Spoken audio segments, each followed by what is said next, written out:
All right, everybody, welcome back to my shop. In today's video, doing something a little bit different. I'm gonna give you some shop updates, let you know what's going on in here, but if you saw the title where it says that I need your help, well, I need your help with a new system, a wireless mic system that I'm trying.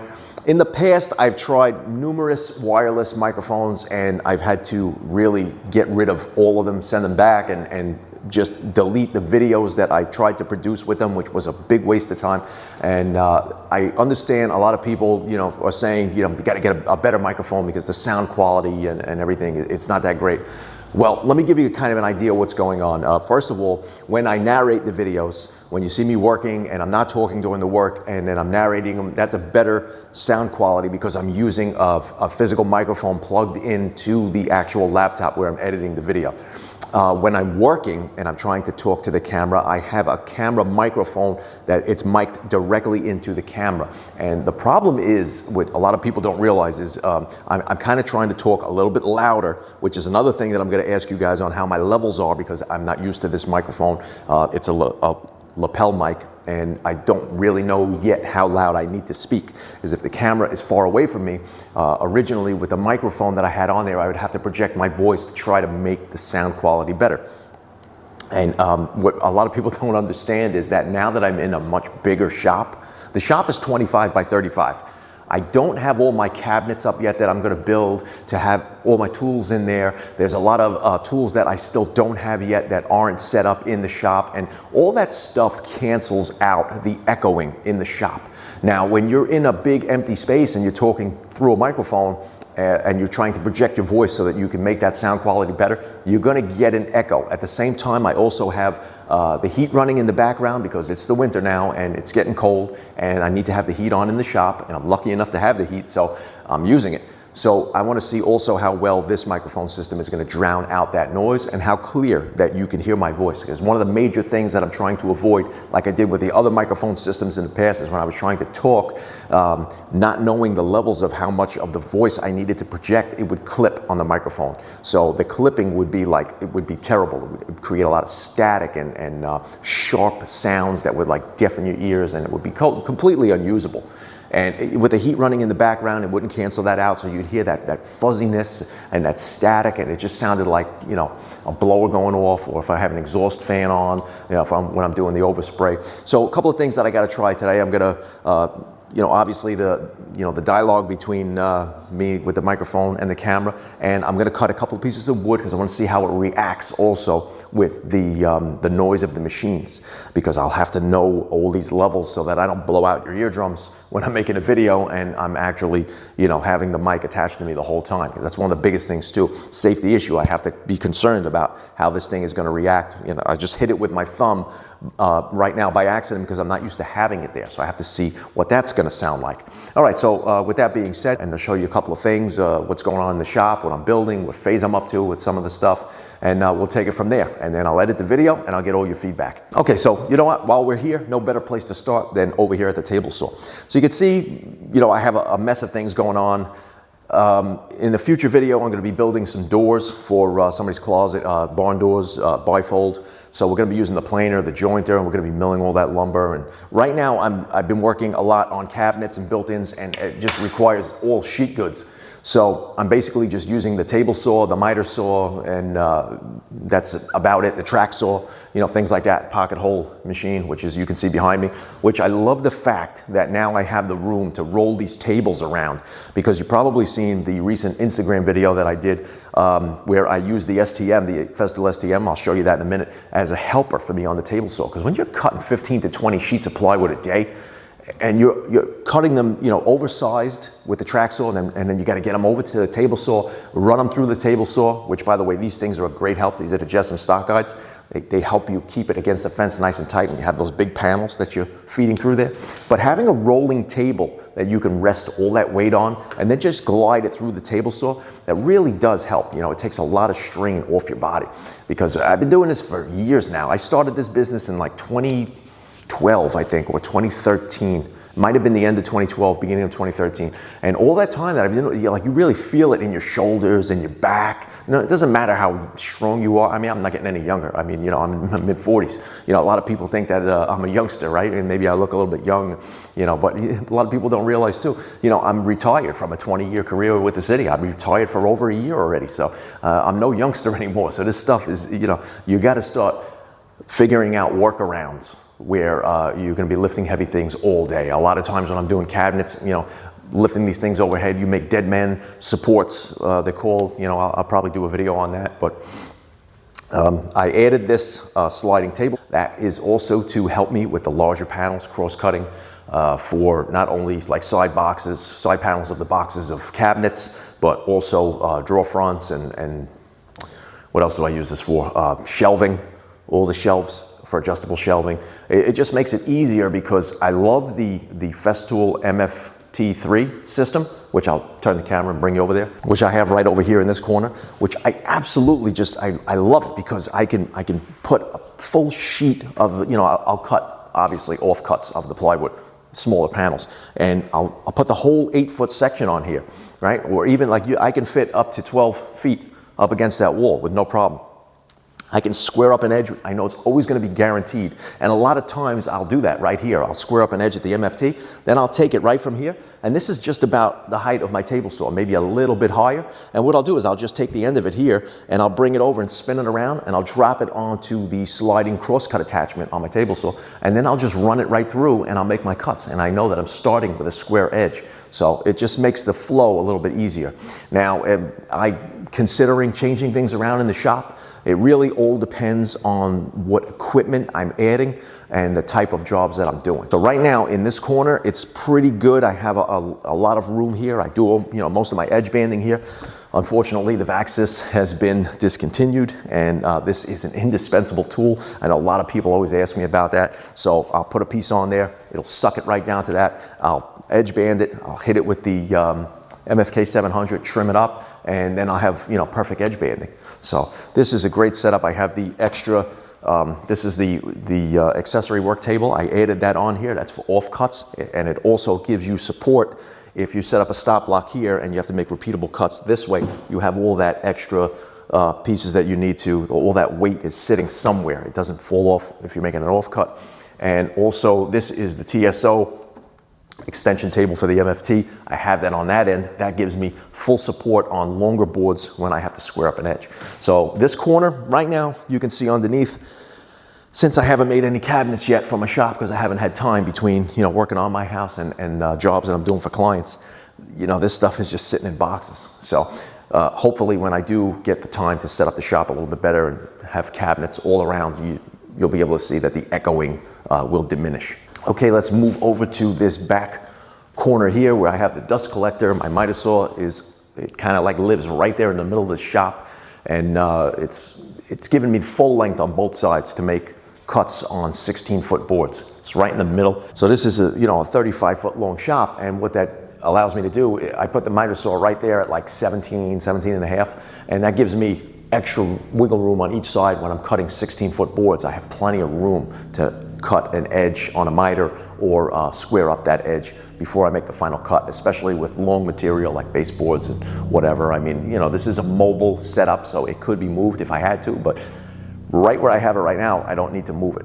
I've been kicking around, the idea of switching the MFTs with this, but I have to kind of see what I'm going to do about an assembly table yet, because I really need a full 4x8 assembly table for the work I do. You can see, like when on the STM table here, I'm cutting the plywood on the track saw. When I have a piece that's big enough for me to assemble some cabinet boxes, and I'll just leave it up here, and that's exactly what I'll do. I'll assemble the cabinet boxes here until I need to start cutting this piece, and then I have to take this off here and cut this up, and then I have to get the next sheet on here, cut that, process it, and whatever I'm left over with, try to use that. I can use the pork bench, which I have as an outfeed table right now. Can use that as an assembly table, but a lot of times it's not big enough to assemble all the full cabinets and everything that I'm building.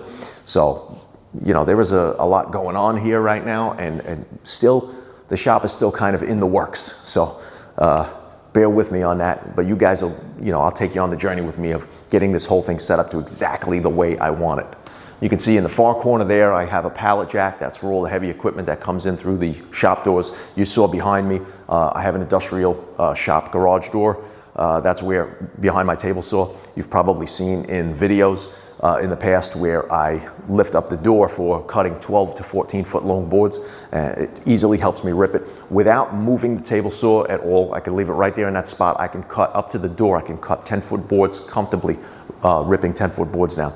Once I get past 10 feet, like when I did the beams, which you're gonna see, I made box beams for exposed beams on a cathedral ceiling. I have to edit that video. You're gonna see that soon. Basically, those were all 12-foot boards, so I had to open the garage door so that I can get that extra length to rip those down. So you'll see that soon. Dust collector sitting right here, fits comfortably underneath the wing of the miter saw, so I can leave the full extension out the whole time. This rolls around the shop with me pretty much everywhere I go. This is the CT26 Festool. It's a dust extractor. It's not a shop vac. You're able to adjust the suction on that for sanding, which makes it incredible. And basically, I just got a hinge boring machine that I put back there on a rolling cart. And you can see right now I have this exhaust fan set up with a tube running towards the window. That's basically, I'm getting ready to build a whole rolling box system for that for the overspray. So it'll be like an exhaust wall fan. So I'll have a bunch of fans inside there with filters, and they'll suck in all the overspray. Again, I just hit the microphone with my finger, so let's see if that creates any popping. I'm really hoping that this microphone system works out, so please give me all your feedback and let me know, so this way I can continue to see if I need to use this, or if it's no good, then I'll scrap it. Now you should be able to see behind me here, I have a lower cabinet unit. This is basically a carcass it's gonna have adjustable shelves, and that's going to be phase 2 of those the closet built-ins that I just did for a client. I posted some pictures of that on Facebook and Instagram.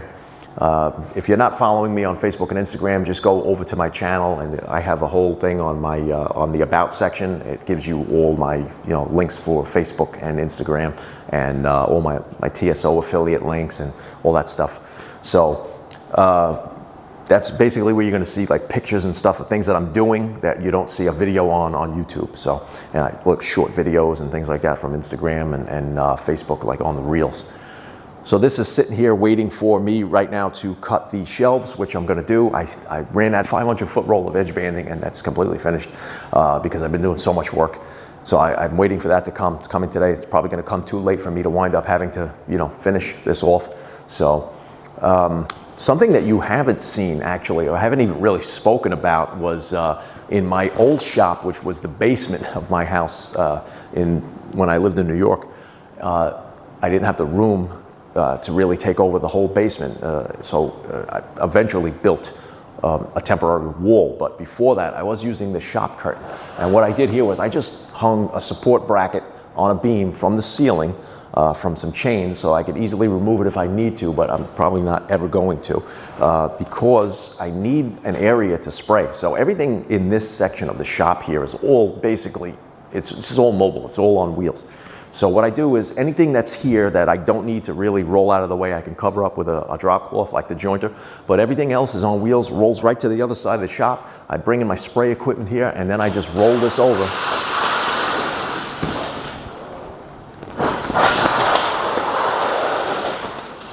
All the way to the other side of the shop, completely sections off this whole side of the shop. Then I can open my window and have my exhaust with my filters blowing out for my overspray, and I can keep the overspray out of this section of the shop here. And it does a really good job of getting the overspray right out of the window there. I also have a man door in the back, and that door can be opened, and I can put box fans in front of that and blow that out right into the woods that I have behind there. And it basically keeps all the overspray and everything from falling on my table saw, so I don't have to cover up anything anymore. So this was actually a really good thing that I didn't get rid of it when I moved. So this may be one of the coolest aspects of a shop. I don't think I've ever really seen anybody have a cabinet shop or a wood shop that has French doors that you can see out into, but this is my property, and my shop is on my property, and so I have this beautiful acreage to look at, and so I decided that I was going to put French doors in here on the shop as my main entrance that I use every day. I come in and out of this door every day. I don't use the garage door unless I'm bringing in material or carrying out things that I built to go to a job site. So basically the really cool thing about this is, and eventually it's going to get caught on camera, but as I'm working in here, I have all the wild animals that live on my property because I have woods here, I have open land, I have a lot of deer, a lot of rabbits and things like that. And the deer literally, to eat the grass and parts of the trees and stuff, they will literally come right up here and look in my shop door through the glass at me while I'm working. And eventually, depending on where I have the camera set up at that time, I'm eventually going to get that on there. I've posted some pictures on Instagram in the past, how they were right outside the door and, you know, right close up to me. They're not scared at all. I mean, obviously they're safe here. So, but it's really cool to be able to see that while you're working, and it just, you know, creates a better atmosphere for you. I also have windows on both sides of that so that I can really get the full aspect and see the whole backyard. Plus it brings in a ton of natural light, which is also why when I did the garage door, I had the panels up at the top of the door for extra light to come in there. The shop is bright as hell with the LED lights that I have, plus all that open natural light coming in and the white walls. It really makes it really good to see. All right, I'm just gonna cut a couple of boards so that you can give me some feedback also on the noise level of the machines with this new microphone system, and then we'll call it quits for the day.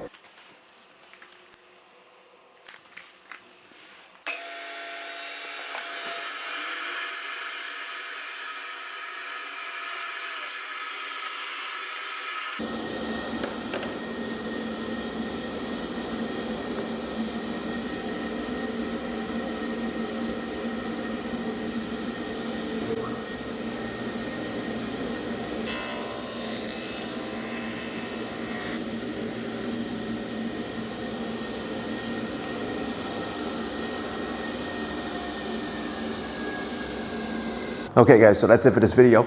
I really hope you guys enjoyed it, and I really hope that this kind of works out for me this time. Like I said in the past, I've already sent back 3 or 4 of these types of microphones because of the clipping noise and all the static in the background, and the noise reduction was terrible, and the volume, it just wasn't clear, and no matter what I did to try to clean it up when editing it on the laptop, it just didn't work. So I'm hoping this works out so I can keep this one and make you guys happy with the sound quality, because I know a lot of you guys really don't understand the issues that people have when they're filming. It's you know, I don't have the time or the funding to really go out and spend you know, thousands of dollars on a wireless microphone system when that's money that I could be putting into my machinery to make more money.